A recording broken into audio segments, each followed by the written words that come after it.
Now, third NCERT question from chapter respiration in plants is give the schematic representation of glycolysis.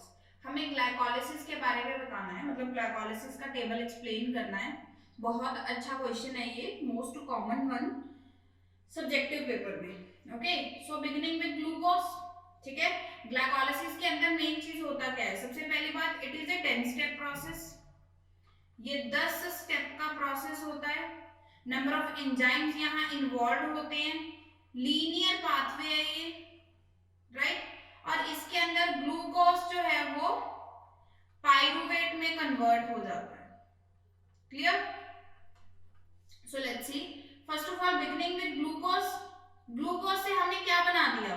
देखो यहाँ जहां जहां लिखा है ना 6 कार्बन, विच मीन्स ग्लूकोज के अंदर कितनी कार्बन प्रेजेंट है या ग्लूकोज कितनी कार्बन का बना हुआ है? Then the answer is 6 carbon. Glucose 6 carbon का बना होता है. ग्लूकोज से फिर क्या बन गया? Glucose 6 phosphate. ग्लूकोज से किस चीज की फॉर्मेशन हो गई? Glucose 6 phosphate. Which means glucose की स्ट्रक्चर के अंदर 6th पोजीशन पर हमने ग्लूकोज में फॉस्फेट ऐड कर दिया. और अगेन 6 कार्बन कंपाउंड है ये. यहाँ पर एटीपी यूज होगी. एटीपी मतलब एडिनोसिन ट्राइफॉस्फेट. ये कन्वर्ट हो गया एडिनोसिन डाइफॉस्फेट में. विच मीन्स यहीं से एक फॉस्फेट निकलकर वो ग्लूकोज की स्ट्रक्चर में ऐड हो गई. देन ग्लूकोज 6 फॉस्फेट जो है वो कन्वर्ट हो गया फ्रक्टोज 6 फॉस्फेट.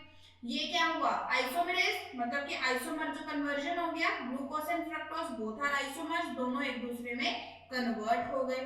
सो फ्रक्टोज 6 फॉस्फेट को हमने फिर कन्वर्ट किया fructose 1,6 bis phosphate. 1,6 bis phosphate मतलब अब 2 फॉस्फेट ग्रुप्स आ चुके हैं. एक ही स्ट्रक्चर के अंदर 2 फॉस्फेट ग्रुप्स आ गए, मतलब यहाँ पर फिर से एक एटीपी यूज होगा. सो हमने क्या किया? एटीपी से एटीपी फिर से बना, एडिनोसिन ट्राइफॉस्फेट से डाइफॉस्फेट की फॉर्मेशन हो गई और हमारे पास फ्रक्टोज 1,6 बिस फॉस्फेट की फॉर्मेशन हो गई. देन 1,6 बिस फॉस्फेट ने आगे डिवीजन किया. डिवीजन करने के बाद हमारे पास अब 2 कंपाउंड्स बने. You can see 2 compounds are form. Triose phosphate, दोनों ट्राइओस फॉस्फेट हैं. अगर आपने बायोमोलिक्यूल्स याद है तो आपको पता होगा glucose fructose these are 6 carbon compounds, मतलब कि हेक्सोज फॉस्फेट्स बोल सकते हैं ना, हेक्सोज, क्योंकि ये 6 कार्बन्स के बने होते हैं. बट अगर हम इनकी बात करें, ये ट्राइओस फॉस्फेट है, मतलब कि ये 3 कार्बन्स के बने हुए हैं. क्लियर? तो 2 कंपाउंड्स कौन कौन से बने हैं? ग्लिसरैल्डिहाइड 3 phosphate and dihydroxy acetone phosphate. समझ में आ गया? ग्लिसरैल्डिहाइड 3 phosphate and dihydroxy acetone phosphate, दोनों 3 कार्बन के हैं, मतलब कि 6 कार्बन कंपाउंड की ब्रेकडाउन हो गई और 3-3 कार्बन के 2 कंपाउंड्स की फॉर्मेशन हो गई. अब दोनों आपस में क्या है? Isomers. So we can convert this isomer to this form, right. So that means हमारे पास अब 2 मॉलिक्यूल्स बन जाएंगे ग्लिसरैल्डिहाइड 3 फॉस्फेट के, क्योंकि हमने डाइहाइड्रोक्सी एसीटोन फॉस्फेट को भी ग्लिसरैल्डिहाइड 3 फॉस्फेट में कन्वर्ट कर दिया. क्लियर? सो हमारे पास with that 2 molecules of glyceraldehyde 3 phosphates की फॉर्मेशन हो जाएगी. देन ग्लिसरैल्डिहाइड 3 फॉस्फेट से क्या बनेगा? 1,3 बिस फॉस्फोग्लिसरिक एसिड. 1,3 बिस फॉस्फोग्लिसरिक एसिड की फॉर्मेशन हो गई. देन देखो, अब यहां से ध्यान से देखना शुरू करो.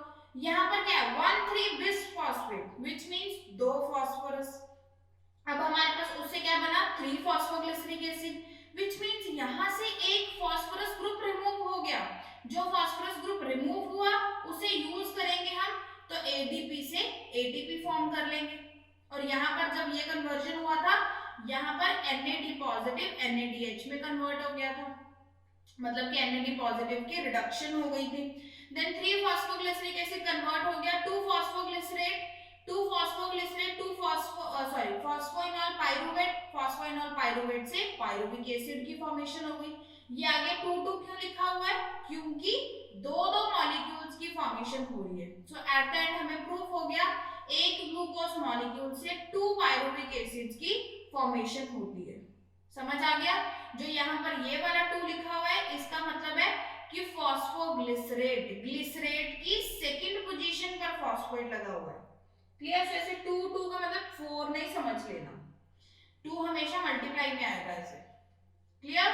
सो ये हमारे पास ग्लाइकोलाइसिस का रिप्रेजेंटेशन है। Thank you.